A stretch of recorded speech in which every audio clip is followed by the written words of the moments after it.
The teacups were still warm. The almond cookies I had baked the night before sat untouched on the porcelain plate. It was 7 p.m., the exact time Thomas usually walked through the door, but this time he wouldn't. I stared at the front door for longer than I cared to admit, almost expecting to hear the sound of his key turning in the lock. But there was only silence, the kind of silence that settles into the bones when something is gone for good. My name is Vivian Carter, and for 15 years I believed I had the kind of marriage people envied. Thomas was calm, accomplished, the kind of man who always made a room feel more grounded the second he entered. He never raised his voice. He was never late. He brought me flowers on Sundays, wore crisp button-downs, and never let me worry about the mortgage. We didn't have children. Life just flowed, as if we were two puzzle pieces that simply clicked. But what I didn't know, what I was about to find out, was that puzzle had missing pieces. And one of them was hidden in a place I had never been allowed to go. Thomas died on a Thursday. They said it was a heart attack. I remember the doctor's face as he said it, kind, rehearsed, detached. Massive myocardial infarction, he said. He went quickly. I nodded like I understood, like it made any difference. But it didn't. Not when you've just lost the only person you thought truly knew you. The funeral was a blur of black clothing, polite condolences, and unfamiliar faces telling me how wonderful my husband had been. I clung to Claire, my best friend since college, who kept handing me water I didn't drink and food I couldn't swallow. It wasn't until my sister Rachel arrived, her perfume too sweet, her hug too long, that something shifted in me. "I'm so sorry, sis," she whispered, her voice just a bit too smooth. Thomas was like a brother to me. I wanted to believe her. I really did. But something in the way she looked at me, it wasn't grief. Later that evening, as she poured herself a drink in my kitchen, she said, "Hey, I know it's not the time, but Thomas loaned me money. I was hoping to get that settled, now that you're taken care of." I stared at her. "What money?" I asked. She blinked, then smiled like I was being silly. "Oh, I guess he never told you." Something inside me twisted. That night I couldn't sleep. I kept walking through our house, touching the furniture like it could tell me something. The bookshelves, the polished floors, the framed wedding photo that suddenly felt like it belonged to strangers. That's when I saw them, Thomas's keys, still sitting on the hallway table. I picked them up and there it was. The key I was never allowed to use. The one shaped differently than the others. The key to his garage. I had asked about it once. Years ago. "There's nothing interesting in there," he said, smiling. "Just tools. Grease. You wouldn't like it." I didn't press. I never pressed. That was our marriage. Easy, comfortable, and full of quiet spaces I wasn't supposed to enter. But now I had nothing to lose. The next morning, I drove out to the garage. It was in the old industrial district, behind a row of crumbling buildings with rusted roofs and weeds curling through cracked asphalt. Not exactly the kind of place you'd expect a man like Thomas to keep anything. But he came here once a week, every Thursday. Like clockwork. I never questioned it. The metal door was heavier than I expected. The key turned with a reluctant groan, and for a moment I stood there, afraid of what I might find on the other side. It smelled like dust and oil. I reached for the light switch, and then I froze. It wasn't a garage.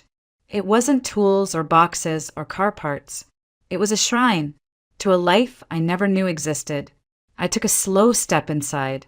The fluorescent lights flickered to life overhead, casting a pale glow over the strangest room I had ever seen. The walls were covered, completely covered, in photographs, news clippings, hand-drawn charts, and travel maps. On one wall, dozens of printed photos were pinned in neat rows like some sort of obsessive collage. And every single one of them had Thomas in it, but not the Thomas the first knew. In these pictures, he wasn't wearing his usual tailored suits or polished demeanor. He looked different, relaxed. Worn jeans, casual shirts, messy hair. His face was softer, his posture less guarded. And in almost every photo, he was standing beside a woman. The same woman, She was beautiful, younger than me by at least 10 years, with dark hair and sharp, intelligent eyes. They were close, too close, her hand on his arm, his face turned toward her with a smile I hadn't seen in years. In one photo, they were at the beach, another in a ski lodge, then one at a candlelit dinner. There were timestamps handwritten on the back of some of them, 7 years ago, 5, 3, one from just a few months ago. August 2024. That one stopped me cold, because on that day I was at home cooking his favorite meal, waiting for him to return from a client meeting. And now I was looking at a photograph of him sitting beside this woman and a man in his early 30s. The three of them were smiling, like a family. There was a name scribbled faintly on the back in Thomas's handwriting. Isabel and Logan. August 2024. My knees buckled. I reached for the metal desk in the center of the room to steady myself. That's when I saw the papers. Files stacked high. Bank transfers, corporate records, letters from overseas firms, tax documents that didn't match anything I knew about his business. And in one folder, a medical report. My eyes scanned the header. Crescent Heart Institute. It was dated less than 2 months ago.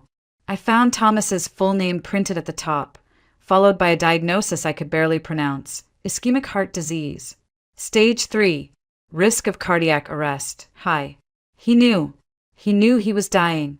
He knew, and instead of talking to me, instead of preparing me, instead of even hinting at the truth, he spent his last days building some secret world with another woman, another life, another child? Because that's what the young man in the photo had to be. Their son. My stomach turned. 15 years. 15 years I stood by him. And now, the man I buried wasn't my husband. Not really. He was a stranger. A stranger who had looked me in the eye the night before he died, handed me a velvet box with a sapphire necklace inside, kissed my cheek, and told me, "You're the only one for me." I staggered back toward the door. I couldn't breathe. My chest felt tight, my mind spinning. What was I supposed to do with this? Who even was I now? A widow, yes. But of whom? That's when I heard it. Footsteps. Soft. Hesitant. Like someone didn't want to be heard. I turned around fast, heart slamming against my ribs. And standing in the open doorway was the young man from the photo. Same dark hair. Same sharp jawline. Same intense, unreadable eyes. His voice was calm when he spoke, but my pulse pounded in my ears too loudly to really absorb the words at first. "Vivian Carter," he asked. I didn't answer. "I thought you might come here." "I'm Logan Myers," he said, stepping inside slowly. "Thomas Carter was my father." And just like that, the floor disappeared beneath me. I don't remember what I said first. Maybe nothing. Maybe I just stood there, gripping the edge of the desk like it was the only solid thing left in the world. Logan stepped forward, calm but cautious, like he knew this was fragile territory. I stared at him, not just seeing him, but searching. There was no doubt. His eyes, they were Thomas's. Same intense gaze. Same silence that said more than words ever could. You're really his son." I finally managed to whisper. "Yes," Logan replied without hesitation. "And I'm sorry. I never wanted you to find out like this." "How long did you know about me?" I asked, my voice barely above a breath. "My whole life," he said with no trace of apology. He didn't tell me much, only that he was married, that you didn't know about me. He kept us very separate. My mother, Isabel, respected that. She never wanted to interfere. But after she passed away last year, things changed. Passed away. So now she was gone, too. Just like Thomas. I sat down in the dusty chair near the desk. My legs couldn't hold me up anymore. "Why are you here?" I asked. "Why today?" Logan reached into his backpack and pulled out a folded document yellowed at the edges. He held it out, and I hesitated before taking it. "It's a draft of a will," he said. "Unfinished. Unofficial. My father gave it to me 2 weeks before he died. He said the official one would go to you, But this was just in case. I unfolded the paper, and there it was, Thomas's handwriting, steady and familiar, looping across the page like it always had on birthday cards and dinner notes. It wasn't notarized, just scribbled lines dividing assets. Mention of Logan. A reference to a company I'd never heard of, Mercury South Holdings.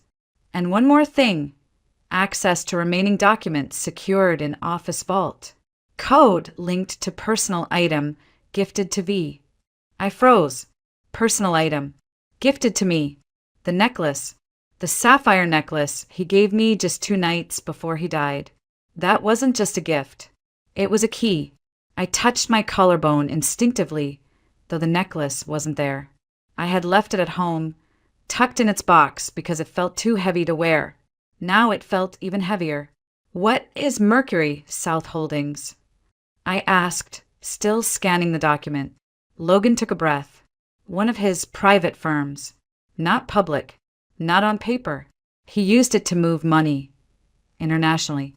After my mom died, I started digging. There were transfers I couldn't trace, offshore accounts in my name I never opened. I think he was trying to secure something. For you. For me. For all of us. My mouth went dry. Why? Because he knew time was running out, Logan said quietly. And because he didn't trust the people he worked with. I looked up. What people? Logan's face darkened. He never said names, only that if something happened to him, someone would come looking. For information, for leverage, for what he left behind. I leaned back in the chair, my thoughts racing. A second safe, a company I'd never heard of, a necklace that might hold a code, and a man I had loved for 15 years, who'd built an entire world outside of me. You're saying there's more, I said. That the will, the files, the photos, all of it was just the beginning. Logan nodded. I think he left things behind. Not just for us, but to protect us. I stood slowly, my legs still unsteady, and looked around the room one last time. It no longer felt like a shrine. It felt like evidence and a warning. I need to go home, I said, voice hoarse. I need that necklace. Can I come with you? Logan asked. If you'll let me. I paused, then nodded, because whether I wanted to or not, this was now our story. I didn't go home right away. I couldn't. I needed space to think, to breathe. So I called Claire.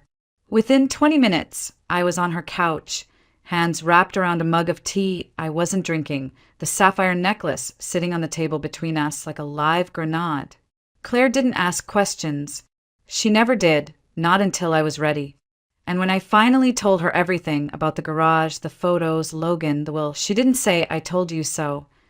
She just whispered, I'm so sorry, and reached for my hand. But I wasn't ready to cry. I wasn't ready to collapse. I needed answers. I needed someone to blame. So I drove to Rachel's condo. It was a newer building on the north end of town. One of those luxury developments with underground parking, coded gates, and concierge service. Strange, for someone who had always complained about money. As the elevator climbed, I could feel my anger rising with it. She opened the door barefoot, wearing silk pajamas and a glass of wine in one hand. Her makeup was perfect. Her hair styled like she was expecting company. Well, if it isn't my grieving sister, she said with a smug smile. Come to inspect the widow's inheritance. Cut the crap, Rachel, I snapped. We need to talk. I pushed past her into the living room, where a framed photograph caught my eye. It was her and Thomas, laughing, toasting champagne. The date, stamped in the corner, made my stomach flip. 5 years ago. What the hell is this? I demanded, pointing at the frame. Rachel sauntered over, taking a long sip of her wine. Oh, that? A company holiday party. You were too tired to come, remember? Thomas insisted I join him. She said it like it was nothing, like sharing champagne with my husband while I stayed home folding laundry was completely normal. We always got along so well, she added casually. I turned to face her fully. How well, exactly? Her smirk faltered. I know about Isabel, I said. I know about Logan, about the garage, the fake company, the will. I know everything. So if there's more, tell me now. Rachel's eyes narrowed. She walked over to her liquor cart, refilled her glass, and said softly, "Fine. You want the truth." She set the glass down and placed a hand on her stomach. "I'm pregnant," she said, "and it's Thomas's." I didn't move. I didn't speak. My brain just shut down. 10 weeks, she continued. I found out a week before he died. He knew. He said he'd take care of everything. He even told me he would leave Isabel soon. I froze. You were still seeing him after Isabel died. Rachel gave a small shrug. She was never supposed to be permanent. I was always the one who stayed. I felt like I was floating outside my body. The walls, the furniture, the sound of the refrigerator humming, all of it faded into background noise. "You slept with my husband," I whispered. Rachel shrugged. "Don't act so surprised. You had your perfect little life, your perfect house, your perfect dinners at 7 o'clock. Meanwhile, I was struggling to pay rent, working dead-end jobs, listening to Mom compare us like I was some failed version of you. Then Thomas started showing up, offering help, listening." She looked up at me, eyes suddenly sharp. "You were his routine. I was his escape." The slap came before I realized I'd raised my hand. Rachel's head snapped to the side. Her wine glass shattered on the floor. She didn't cry. She didn't yell. She just smiled. "Now, there's the real Vivian," she said. "Not the prim, perfect wife. The woman who just found out she's been living a lie."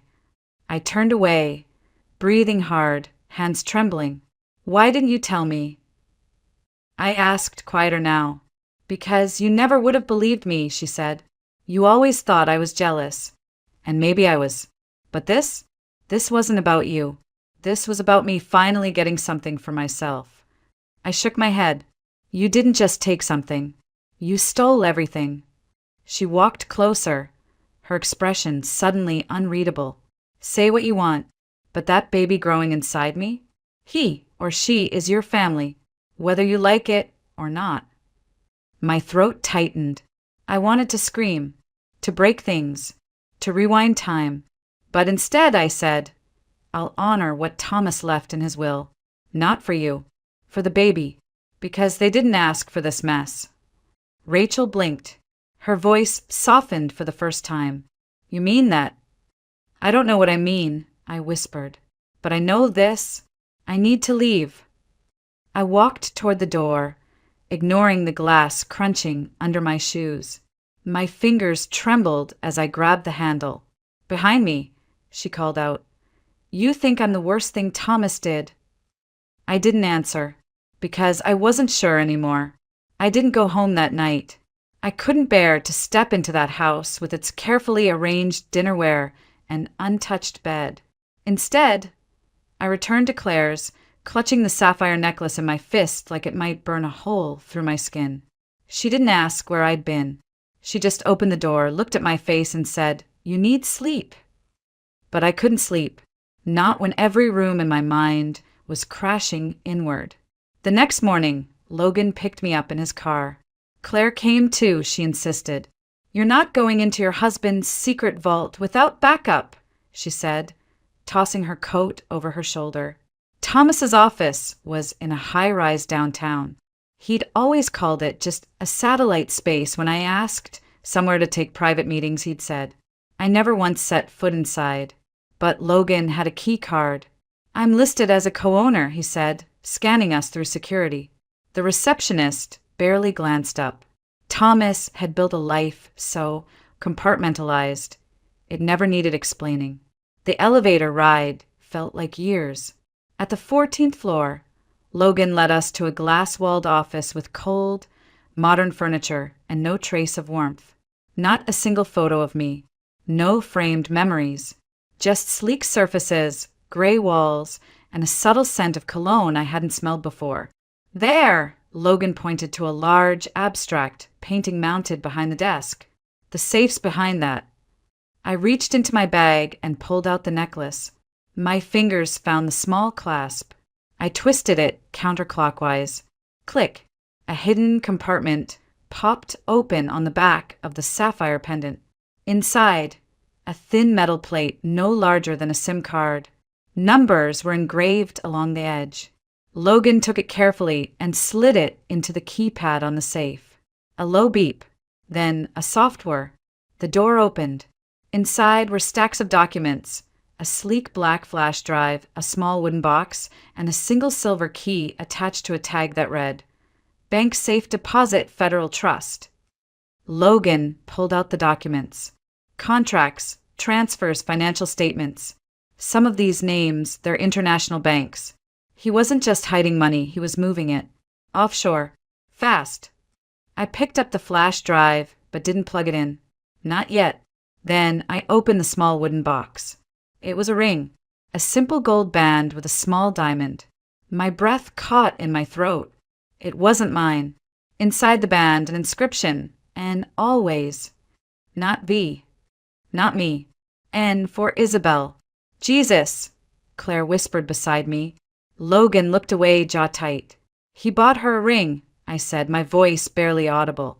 He was going to propose. Or maybe he already had. I couldn't move, couldn't speak, couldn't cry, because there in the cold silence of my dead husband's office, I realized the truth I hadn't dared name. He loved her. He might have loved me too in his own way. But her? She got the part of him that was real, the part that smiled in photographs, that vacationed, that laughed. And the rest? The rest was a performance. A polished husband with dinner at 7 o'clock, roses on Sundays, and a safe full of secrets. Then Logan handed me a letter, folded neatly, my name on the front. I unfolded it with shaking hands.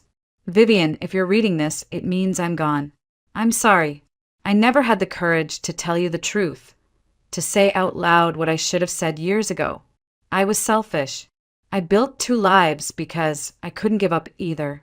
And in the end, it cost me everything. I loved you. I know that sounds empty now. Maybe it always was. But I did, in the only way I knew how. I wanted you to have peace, to be safe. That's why I left you the papers, the access, the truth. Use them how you see fit. Burn them, bury them, or expose it all. It's your choice now. Forgive me if you can. If not, I understand. Thomas. I stared at the page until the words blurred. Then I passed it to Claire. She read it silently, then handed it to Logan. He didn't say anything. None of us did. Because what was there to say? The man we'd all thought we knew had shattered like glass. And all we could do now was decide what to do with the shards. We left the office in silence. The kind of silence that doesn't come from peace, but from the absence of anything left to say. Claire drove. Logan sat beside me, and I stared out the window watching Charleston blur into a palette of autumn gray. My dead husband had lived a life I never touched. Now we were holding the pieces of it in our hands, and we didn't know who else was watching. That night, as I tried to sleep on Claire's pull-out couch, my phone rang. Unknown number. Vivian Carter, a man's voice said. Yes, I answered, already on edge. This is Gordon Blake. I was a business associate of your husband's. My stomach dropped. I believe you have something that belongs to me. I don't know what you're talking about. Yes, you do, he said, calm as still water. The documents from the safe. Some of them concern international transfers, accounts I helped set up. I suggest we meet. I'm not meeting anyone. You will, he said, because the other people Thomas worked with, they're not as polite as I am. They don't ask. He hung up. I stared at the ceiling for a long time, heart racing. In the morning, I told Logan. His jaw clenched as he paced the room. He contacted me too, he said. But there's more. Last night, someone else called. He handed me a slip of paper. Victor Crane. He claims he's the original source of the funds Thomas moved. He said if we don't return everything by the end of the week, there will be consequences. I didn't ask what that meant. I didn't need to.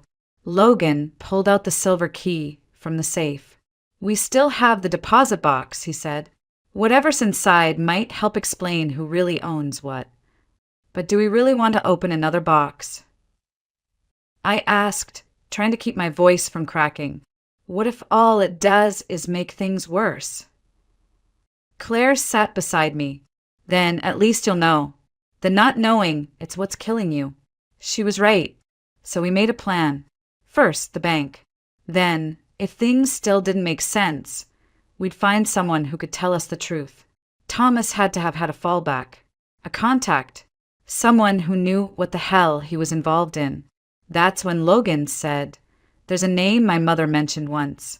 Edward Holloway, Dad's old college friend." She said he was the only one who ever told Thomas the truth, even when he didn't want to hear it. "Do you know where he is?" "I think so," Logan said. Mom had his address in Savannah. She kept it in a box of emergency contacts. So we drove, a 2-hour trip in silence, rain trailing down the windshield like streaks of memory. Savannah greeted us with oak trees and damp air and the kind of stillness that only old towns seem to carry. Edward lived in a tall brick house covered in ivy, like something pulled from a forgotten novel. He opened the door slowly. "You're Vivian," he said without hesitation, "and you must be Logan. You knew we'd come?" I asked. He nodded. Thomas said, "If it all comes apart, they'll find you." He stepped back. "Come in." Inside, his house smelled like paper and pipe smoke. Bookshelves lined the walls. A piano sat in the corner, untouched but polished. He motioned for us to sit, then disappeared into another room and returned with a sealed envelope. "He left this with me," Edward said. "Said it was only to be opened if both of you showed up together." I looked at Logan. He nodded. I opened the envelope. Inside was a short handwritten letter and a second will. This one was different. It named the child Rachel was carrying. It assigned 25% of Thomas's private savings, offshore unspecified, to the child once they turned 21. I felt the blood drain from my face. He planned for everything, even this. And with that, I realized we were standing at the center of a storm Thomas had built brick by brick. And now it was on us to survive it. I stared at the will again, at the name, unborn child of Rachel Carter, 25%, to be held in trust until age 21. It wasn't the money that stunned me. It was the precision. Thomas had planned this, all of it. Even after death, he was still 3 steps ahead. Why would he name the baby but not Rachel? I asked Edward. "Because he trusted the child," Edward said gently, "not the mother." Logan shifted in his seat. "This changes everything. It means Rachel can't touch that money, not legally." I looked down at the second will again. "And if she tries?" Edward nodded toward the flash drive. "Then you use that.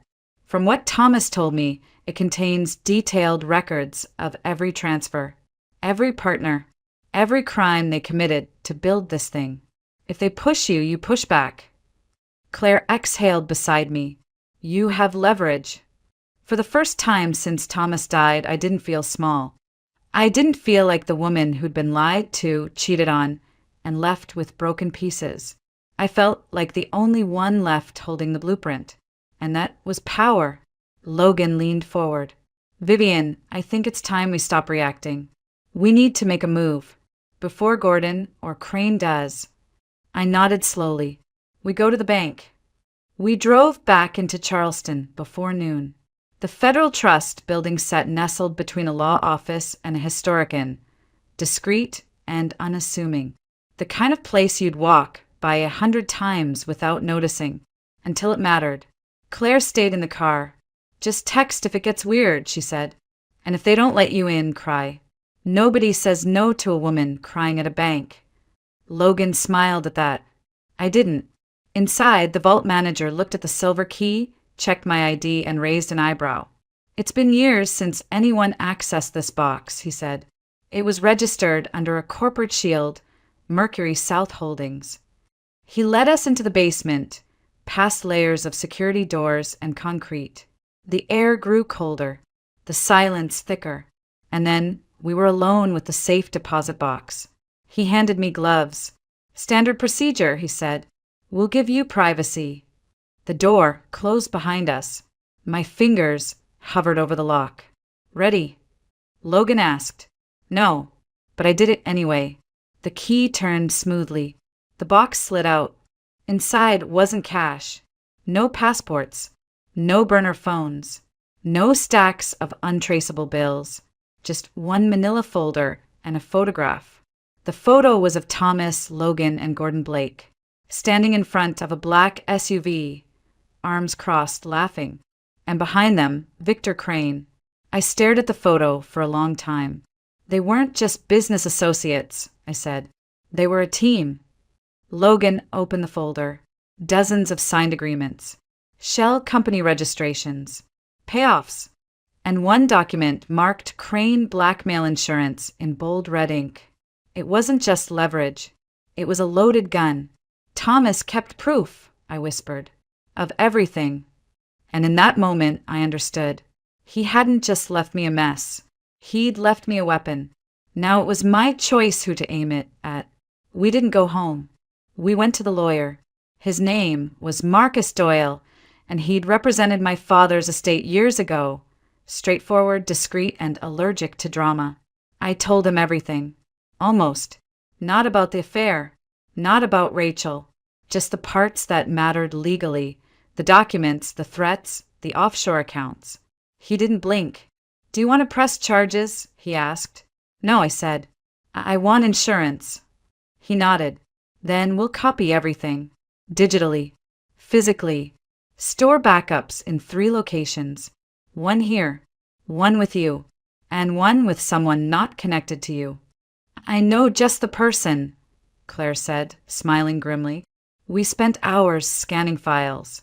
Thomas had kept meticulous records. Names, dates, wire logs, fake invoices. It wasn't just shady business. It was criminal enterprise. International. And with Thomas gone, they thought the evidence had vanished. They were wrong. By the end of the day, Marcus had drafted a simple letter. I added one line at the bottom in my own handwriting. "Try me. VC." We sent it to Gordon Blake's office via courier. He called within 15 minutes. "You think you're clever," he hissed into the phone. "You're in over your head." "No," I replied calmly. "You are. Because the next call I make is to the IRS. And after that, Interpol." There was a pause, then laughter. "All right," he said. "What do you want?" "Nothing," I said. "I just want you to stop. No calls. No threats. No late-night warnings. You touch me or anyone I know, and the folder goes public. Every file. Every signature. You don't want that kind of trouble." "I already have that kind of trouble," I said. "The difference is I'm not afraid of it anymore." He hung up. 2 hours later, Victor Crane called. His tone was different. Smooth. Polished. Like a man used to charming his way through locked doors. "Vivian," he said, like we were old friends. "I've heard about your discoveries. I think we're starting off on the wrong foot." "There is no foot," I said. "Just your signature on a dozen illegal transfers." He laughed softly. "All hypothetical, of course." I let the silence stretch. Then I said, "I know you think you can handle this, but here's the thing, Mr. Crane. I have no reputation to lose, no company to protect. I have nothing left of the life I knew, and that makes me very, very dangerous." That shut him up. I ended the call. Logan and I sat on Claire's porch that night, the flash drive in his pocket, a copy of the folder buried in the planter box behind us. Paranoid? Maybe. But when you've been lied to by the person you trusted most, paranoia starts to feel like survival. "I didn't know he was capable of all this," Logan said quietly. "My mom, she always said he was complicated, but I thought she meant sad, not corrupt." "He was both," I said, "and maybe more." I stared up at the stars, cold and steady above us. "We're not done yet," I said. "There's one more thing we haven't opened." Logan frowned. "What?" "The flash drive." The flash drive was small, black, unmarked, like it had nothing to say unless you asked the right way. We didn't open it that night, or the next morning. It took me 2 days. 2 days of preparing myself for whatever truth was still waiting. 2 days of rehearsing my reactions, as if practicing would make betrayal feel any less sharp. Logan sat beside me on the couch. Claire brought tea again. No one said a word as I plugged it in. A single folder appeared. For Vivian inside, one video file, dated just 10 days before Thomas's death. My fingers hovered, then clicked. The screen went black, then flickered to life. Thomas, not the one I'd seen in wedding photos or seated across from me at dinner. This Thomas looked hollow, eyes tired, shirt wrinkled, like he hadn't slept in weeks. He leaned forward. "Vivian," he said, "if you're watching this, it means I didn't make it. Or maybe I ran out of time." He sighed and rubbed his face. "There's no easy way to say this, so I'll just say it. You were never the one I needed to hide things from. You were the one I wanted to protect. But I waited too long, and now everything's closing in." He paused. "There's someone you need to be careful with. Someone you trust more than you should." My heart slowed. He looked straight into the camera. "It's Rachel." The room went still. She wasn't just someone I slipped up with. It wasn't that simple. She planned this from the beginning. The pregnancy wasn't an accident. The night I told her I couldn't keep doing this, she changed. Said if I left her, she'd go public. With the money, with the shell accounts, with everything I'd buried to keep you safe. He leaned closer. "I think she killed Isabel." My mouth went dry. "I can't prove it," Thomas said, but the timing was too perfect. Isabel had just packed her bags, told me she booked a one-way flight to Lisbon. Then the car crash. Single vehicle. No witnesses. The brakes failed, they said, but she had the car serviced the day before. He looked into the camera, his voice trembling. Rachel knew she was pregnant. Isabel didn't. That's what changed everything. An accident, they said. No foul play. But Rachel knew she was pregnant, and Isabel didn't. Claire covered her mouth. Logan's fists clenched. "I tried to make it right," Thomas said. "I moved the money, created backups, made sure that if something happened to me, you would have the power. I'm sorry it took this much damage for me to finally do the right thing." He looked away, then back again. "I was weak, but you're not. And if you want to walk away from all of this, do it. Take what's yours and leave them in the dust. But if you don't, if you decide to fight back, don't do it alone." The screen froze, then cut to black. I sat there, unmoving, for what felt like hours. He knew. He knew what Rachel was capable of. He knew what was coming. And still, he tried to control the narrative even in death. Maybe out of guilt, maybe out of fear. But now he'd handed me the truth. And it was time to decide what to do with it. Rachel didn't know I'd seen the video. Not when I invited her to brunch. Not when I hugged her at the door, said how much I missed her, how we should talk like real sisters again. She smiled like a woman who thought she'd won. She wore a pale blue dress that hugged her belly just right. "He kicks when I drink orange juice," she said with a laugh, rubbing her hand over the bump. I smiled too, but my eyes didn't. We sat on the porch of Claire's house. Logan stayed inside. Claire poured sweet tea and left us alone. "I'm glad you reached out," Rachel said, folding her hands neatly on her lap. "I was worried you were angry." "Why would I be angry?" I asked softly. "Because my husband was sleeping with my sister? Or because he left you part of the inheritance?" Rachel blinked. That was the first crack. She shifted in her seat. "Vivian, this is hard for both of us."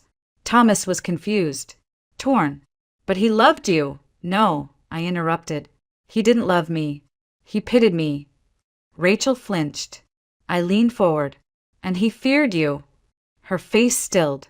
I placed the flash drive between us. Rachel's lips parted, just slightly. I know about the accounts, the manipulation. I know he was planning to leave you. And I know about Isabel. She didn't blink, didn't move, just said, "You can't prove anything." "You're right," I replied. "But I don't have to." She frowned. I stood up. "Because I'm not going to court. I'm not going to press charges.